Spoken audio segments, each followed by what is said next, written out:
سب continent کے معاشرے میں مناظرہ یا مجادلہ یہ تو جھگڑے کے سوا کچھ نہیں ہے. آپ پرانی ویڈیوز دیکھ لیں, اینڈ پہ ایک دوسرے کو کافر کہہ کے اٹھتے ہیں. قید کی وجہ سے کافر مسلمان ہوتا ہے اور کس وجہ سے ہوتا ہے؟ اور اس سے کوئی رزلٹ نہیں نکلتا. اگر ہیلدی ڈیبیٹ ہو جس طرح کی یورپ میں ہوتی ہے, امریکہ میں ہوتی ہے, وہاں تو آپ دیکھیں مسلمانوں کی اور کرسچنس کی جو بھی ڈیبیٹ ہو رہی ہوتی ہے وہ بھی بڑے ایتھکس کے دائرے کے اندر ہو رہی ہوتی ہے. اسی طریقے سے امریکن پریزیڈنٹ جب اپنی کمپین چلاتے ہیں اس میں آپ دیکھیں ایک دوسرے کے آمنے سامنے آ کے گفتگو کرتے ہیں بڑے اچھے طریقے سے. اس طرح کی ڈیبیٹس ہونی چاہیے, لیکن اس کو پھر انشور کرنے والا جو اتھارٹی ہے وہ نیوٹرل ہونی چاہیے. لیکن یہاں مناظرے یا مجادلے کا جو مقصد ہے وہ ایک دوسرے کو نیچا دکھانا ہے, اور اس میں آپ دیکھیں آوازیں بلند ہوتے ہیں, اس طرح بولتے ہیں جیسے جنگ میں وہ کھڑے ہوئے ہیں. اور نورستان اور نورستان اس طرح کی صورتحال نہیں ہونی چاہیے. علمی دلائل کے ساتھ معاملات سامنے رکھنے چاہیے. تو ایسا مناظرہ کرنے میں کوئی حرج نہیں ہے.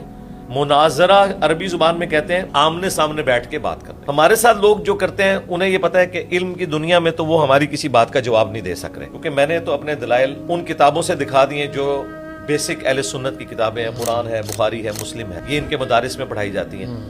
اب ان کے پاس جواب ان کتابوں سے تو نہیں ہے. یہ کیا کریں گے, یہ بات کا رخ بدلنے کے لیے کہتے ہیں سامنے بیٹھو. جب سامنے بیٹھیں گے نا تو وہ ان ٹاپکس پہ بات ہی نہیں کریں گے. وہ کہیں گے جی آپ نے ڈگری کہاں سے لی, آپ ضرب یضرب کی گردانیں سنائیں. یہ خود مولوی کہہ رہے ہیں کہ ہم یہ سنیں گے. یہ تو پرابلم اینڈ پہ کھڑے ہونے والی بات.